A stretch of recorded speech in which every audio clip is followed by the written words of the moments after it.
Bienvenidos al podcast TechUp 103 de Noticias El Salvador. En este espacio de conversación y reflexión, exploramos juntos temas de actualidad de El Salvador y el mundo. Puedes colaborar con este proyecto vía PayPal y en los links que encontrarás en la descripción. Búscanos en tu plataforma favorita, en Spotify, Amazon Music, Apple Podcast, TuneIn Radio. En YouTube, estamos en casi todas las plataformas. Comparte nuestro podcast a tus conocidos. Gracias totales.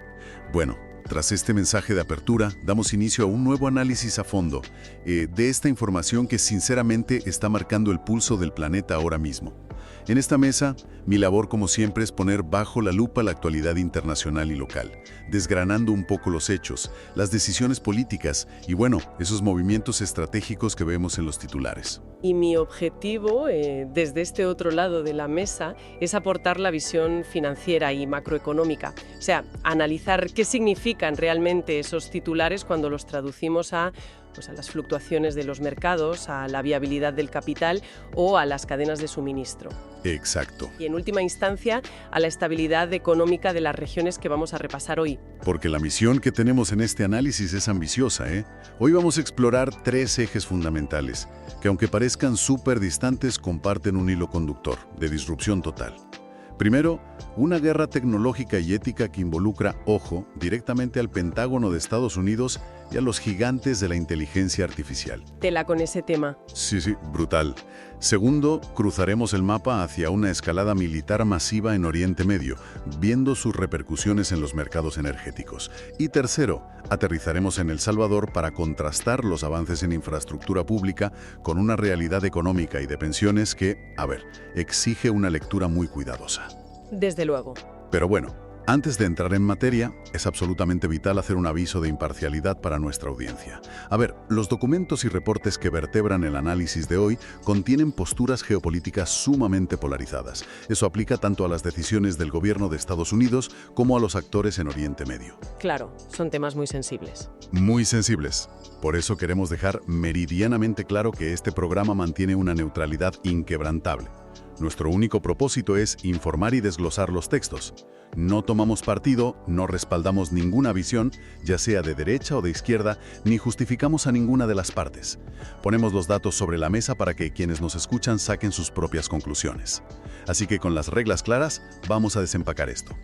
Venga, comencemos entonces con ese primer bloque que es fascinante. Es un escenario donde la tecnología de vanguardia choca de frente con la maquinaria bélica de Estados Unidos. Cuando leía estos informes de madrugada, hubo un dato que me dejó perplejo. Estamos viendo un choque de trenes entre el Departamento de Defensa de Estados Unidos y una de las empresas líderes en inteligencia artificial. La tensión saltó porque el Pentágono exigió, literalmente, la liberación total de un modelo de IA avanzadísimo para usos militares. Y no es un experimento, ¿eh? Que va. Es una tecnología que los militares ya usaban en operaciones súper delicadas de inteligencia relacionadas con Irán y con Venezuela. El asunto es que el gobierno de Estados Unidos lanzó un ultimátum brutal a los desarrolladores. O cedían el control o se iban a la calle. Exacto. O cedían el control total de la IA bajo parámetros militares antes del pasado viernes, o serían declarados oficialmente como proveedor de riesgo. Y ojo, porque si conectamos esto con el ecosistema corporativo, hay que detenerse a explicar qué significa esa etiqueta de proveedor de riesgo. Cuéntanos, porque suena grave. Es que es el equivalente a una condena a muerte corporativa. Es exactamente el mismo estatus de aislamiento que se le impuso en su día a Huawei. Para que nos hagamos una idea, que el gobierno estadounidense te cuelgue ese cartel implica un bloqueo fulminante a cualquier contrato federal. Madre mía. Y no solo eso. Provoca una huida masiva de inversores que entran en pánico, claro, ante posibles represalias legales, y te excluye de facto de toda la infraestructura tecnológica de Occidente. En teoría, debería doblegar a cualquier junta directiva. Pues fíjate que aquí es donde la historia da un giro espectacular. Porque a pesar de esa amenaza colosal, la respuesta de los fundadores fue un no categórico. Se atrincheraron en sus principios éticos y marcaron 2 líneas rojas innegociables. La primera, una negativa absoluta a permitir que su modelo se utilice para espiar a ciudadanos de Estados Unidos. Protegiendo la privacidad. Eso es. Y la segunda, que en un entorno bélico es crítica. Establecieron que bajo ninguna circunstancia permitirán que su IA seleccione objetivos letales de forma autónoma. se niegan a que la máquina decida a quién atacar. Ya. Y en contraposición a esa firmeza ética, lo que resulta verdaderamente revelador es ver la velocidad de depredación del mercado tecnológico. Porque claro, cuando queda un vacío de poder y un contrato de ese calibre queda huérfano, Alguien lo coge. alguien lo coge, exacto. El principal competidor de esta empresa, que es el creador de uno de los chatbots más populares, tardó menos de 24 horas en aprovechar la oportunidad. Firmaron el acuerdo con el gobierno de Estados Unidos asumiendo los mismos términos que la otra acababa de rechazar. Pero, ¿cómo lo justifican ante sus inversores? Pues, y cito textualmente, se comprometen a ajustarse a la legalidad vigente. Vaya eufemismo. Totalmente. En la jerga financiera eso significa que si el Congreso de Estados Unidos aprueba normativas que legalicen el espionaje masivo o las armas autónomas, ellos acatarán la ley y pondrán sus servidores a disposición del Estado sin hacer preguntas. A ver, frena un momento porque esto me resulta contraintuitivo. Si una empresa tecnológica le planta cara al Pentágono y rechaza un contrato de miles de millones de dólares, la lógica dicta que sus acciones deberían desplomarse, ¿no? Deberían. Entonces, ¿cómo han reaccionado las empresas ante esta, digamos, flexibilidad moral del competidor? Pues esa es la gran paradoja. Lo fascinante de estas cifras es que, a pesar de ello, el mercado ha leído la situación con unas gafas completamente distintas. Históricamente, dar la espalda a la industria de defensa es un suicidio financiero. Claro. Por el contrario, la inteligencia artificial que rechazó al Pentágono ha dado la campanada. Ha superado por primera vez a su gran rival en volumen de ventas en la App Store y se ha convertido en la opción predilecta del sector corporativo civil. O sea, les ha salido bien la jugada. Muy bien. Las empresas privadas y los fondos de inversión ven ahora a esta IA rebelde como una caja fuerte mucho más segura para alojar sus propios datos corporativos, precisamente porque ha demostrado que no cede ante presiones del gobierno. Esto ha impulsado el movimiento de la IA constitucional. Modelos con valores inquebrantables. Eso es, sin importar cuánto dinero haya sobre la mesa. Es un vuelco absoluto en las reglas de juego. Y el remate de esta crisis es la dependencia tecnológica que el ejército de Estados Unidos ya tenía. Porque no obstante haber emitido el ultimátum y haber firmado con el nuevo proveedor, los altos mandos han tenido que reconocer un problema logístico severo. ¿Qué tipo de problema? Pues que sus redes de inteligencia están tan integradas con la arquitectura de esta IA ética que desconectarla no es apretar un botón. Los ingenieros del Pentágono calculan que la transición técnica hacia el nuevo proveedor les llevará un mínimo de 6 meses. 6 meses de vulnerabilidad operativa. Exactamente. Medio año reescribiendo código y adaptando infraestructuras en un momento de máxima ebullición geopolítica. Una ebullición que desde luego no da tregua a transiciones de 6 meses. Así es. Y esa volatilidad nos lleva a nuestro segundo eje. Pero antes de cruzar el mundo y adentrarnos en Oriente Medio, es el momento idóneo para recordar a la audiencia que este espacio TechUp 503 es posible gracias a su respaldo. Quienes nos escuchan pueden apoyar la continuidad de este proyecto a través de PayPal. Tienen a su disposición todos los enlaces en la descripción. Bueno, pasamos entonces del campo de batalla digital a la guerra caliente. Sí. Los reportes detallan una escalada militar de una contundencia brutal en Oriente Medio. Las Fuerzas Armadas de Estados Unidos, en coordinación con Israel, han desatado una campaña de ataques sin precedentes contra posiciones en Irán y el Líbano. Para que dimensionemos esto, en tan solo 72 horas, Estados Unidos golpeó casi 200 objetivos estratégicos en suelo iraní. ¿200 objetivos? Sí. Y no usaron armamento ligero. Desplegaron bombarderos furtivos B-2 Spirit, que lanzaron docenas de bombas de 2.000 libras, armamento diseñado para reventar búnkeres subterráneos. Claro, y desde el punto de vista logístico, el uso de esos bombarderos es un indicador crítico. El coste de la hora de vuelo de un B-2, sumado a la logística de desplazarlos, es astronómico. Esto nos dice que el objetivo no era solo mandar un mensaje. Era destruir. Exacto. La neutralización sistemática de infraestructuras que cuestan miles de millones. Y los datos de devastación lo respaldan. Donald Trump ha asegurado que esta ofensiva ha eliminado cerca del 60% del arsenal de misiles de Irán y el 64% de sus plataformas de lanzamiento. Según él, la capacidad bélica de Irán ha quedado diezmada por 10 años. Son cifras enormes. Y el mando militar de Estados Unidos parece corroborarlo. Afirman que la respuesta iraní se ha desplomado. Una caída del 90% en misiles balísticos y del 83% en drones. Además, destruyeron un buque nodriza iraní inmenso, y bombardearon un complejo de liderazgo subterráneo en Teherán. Pero Irán ha respondido, ¿no? Sí, pensar que esto paraliza la región es un error. Han lanzado un ataque directo contra la base aérea Ali Al-Salem en Kuwait. Las imágenes muestran incendios cerca de los depósitos de combustible de la coalición. Y a nivel diplomático, Teherán dice que casi esperan una invasión terrestre y que sería un desastre histórico para Estados Unidos. Mientras tanto, en Washington la cosa también está tensa. Echa humo. La Cámara de Representantes de Estados Unidos votó para intentar limitar el margen de maniobra militar de Trump. La iniciativa fracasó, pero por un margen de infarto. 219 votos en contra frente a 212 a favor. Hay una fractura interna evidente. Y encima Trump avisando que Cuba es la siguiente. Madre mía. Todo esto mientras la realidad humanitaria se resquebraja. Ya van 1.100 civiles muertos y en Irán hay filas controladas por militares solo para comprar pan. Es un drama. Y si conectamos esto con el panorama macroeconómico global, las piezas del rompecabezas empiezan a temblar. No obstante la superioridad técnica en los bombardeos, el verdadero efecto colateral se propaga por el bolsillo de los ciudadanos a nivel mundial. Como consecuencia de esta escalada, el precio del barril de petróleo ha dado su mayor salto intradía desde el año 2020. Y eso nos afecta a todos. Directamente. Aquí la geopolítica toca la cartera de quienes nos escuchan. Un encarecimiento violento de la energía es un choque inflacionario global.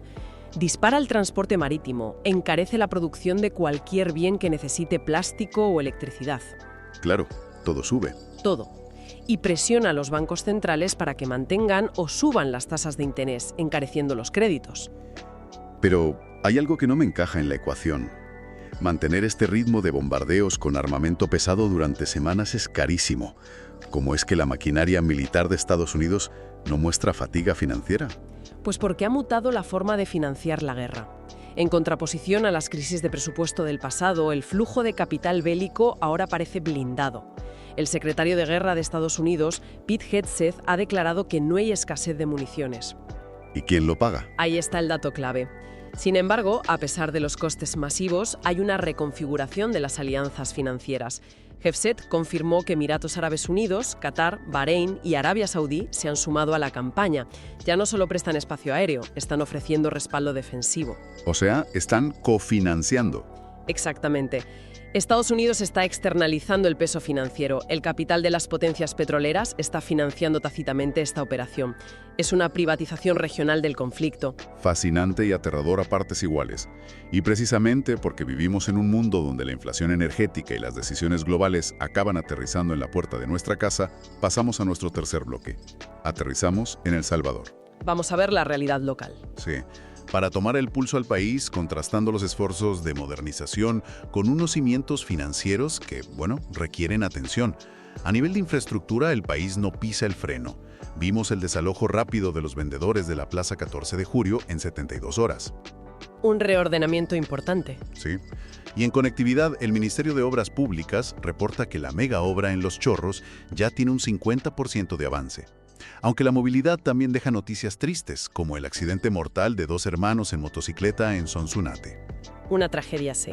Pero en el plano de servicios vemos digitalización. Ya se puede renovar el DUI en línea. Y hay guías de apoyo para reincorporar a los migrantes retornados. A ver, toda esa actividad es innegable. Pero, por el contrario a este dinamismo visible en las calles, cuando nos adentramos en los libros de contabilidad del Estado, el panorama está plagado de luces rojas. Cuéntame más de eso. Hay flujo de caja para proyectos concretos, como los $3 millones para obras de mitigación en la zona rosa, que por cierto incluye la construcción de una piscina. Sin embargo, el problema estructural severo, el auténtico agujero negro a largo plazo, reside en la deuda soberana vinculada a las pensiones. Las pensiones, el eterno tema. Los informes financieros más recientes exponen un dato escalofriante. En un solo año, la deuda del gobierno en compromisos previsionales ha incrementado un 35%. Espera, explícame eso. Un salto del 35% en solo 12 meses parece una barbaridad. ¿Qué implicaciones tiene esto para la estabilidad fiscal? Es una carga monumental. Esto plantea una pregunta importante para los mercados sobre la sostenibilidad del Estado a mediano plazo. Para que la audiencia lo entienda, en el sistema salvadoreño existe la cuenta de garantía solidaria. Es como el salvavidas financiero para pagar las pensiones mínimas. Vale. Pues las proyecciones advierten que a este ritmo de gasto, ese salvavidas podría agotarse completamente en el año 2029. En menos de 5 años. Chocaríamos contra un precipicio fiscal. Y a la par, se observa la posible entrada de una nueva AFP al mercado. A pesar de ello, el consenso es que el coste político y los ciclos electorales están paralizando las reformas profundas que el sistema necesita. Es decir, nadie quiere tocar el tema porque quita votos. Exacto. Y por si fuera poco, los riesgos no son solo del gobierno. A nivel operativo privado, esta semana condenaron a 4 años de prisión a un individuo que hurtó más de $84.000 a una distribuidora eléctrica local. $84.000. Sí, es un reflejo de las enormes brechas de auditoría que aún persisten en las estructuras institucionales del país. En definitiva, hemos trazado un recorrido analítico intenso hoy, desde las oficinas del Pentágono, pasando por los cielos oscurecidos por bombarderos en Oriente Medio, hasta llegar al asfalto de los chorros y los libros contables en San Salvador. Y la pregunta obligada es, ¿por qué resulta imperativo que quienes nos escuchan entiendan toda esta información? Pues porque todo está conectado. Exacto. La desconexión es una ilusión. La decisión de una empresa sobre la ética de un algoritmo en Estados Unidos determinará quién tiene acceso a nuestros datos. Un botón pulsado para bombardear a miles de kilómetros encarece el galón de gasolina que usamos hoy. Y a nivel local, la alegría de una carretera nueva convive con el desafío de una deuda de pensiones que amenaza los ahorros de toda una vida. Totalmente entrelazado. Y antes de cerrar la sesión de hoy, quiero dejar una última reflexión provocadora para nuestra audiencia, tirando del hilo del primer tema. Hemos visto que una inteligencia artificial, o la empresa que la programa, tiene el poder de rechazar las exigencias del ejército más poderoso del planeta, basándose en su ética. Y el mercado la premia. Exacto. Esto nos obliga a plantearnos algo profundo. En este siglo, ¿quién ostenta realmente el monopolio del poder? ¿Son los gobiernos tradicionales que redactan leyes y despliegan bombarderos? ¿O el poder real ha pasado a manos de las empresas tecnológicas que diseñan los algoritmos, custodian nuestra información íntima y de las cuales dependen esos mismos gobiernos para operar? Menudo panorama para reflexionar sobre hacia dónde se inclina la balanza del poder en nuestra era. Bueno, esto ha sido todo por hoy en TechUp 503. Agradecemos enormemente el tiempo, la atención y la compañía que nos brindan en cada análisis a fondo. Recuerden que si valoran el esfuerzo de investigación detrás de este espacio, pueden apoyar directamente nuestro trabajo a través de PayPal, utilizando los enlaces de la descripción. No duden en compartir este contenido con sus conocidos para seguir ampliando el debate. Gracias totales y hasta la próxima entrega.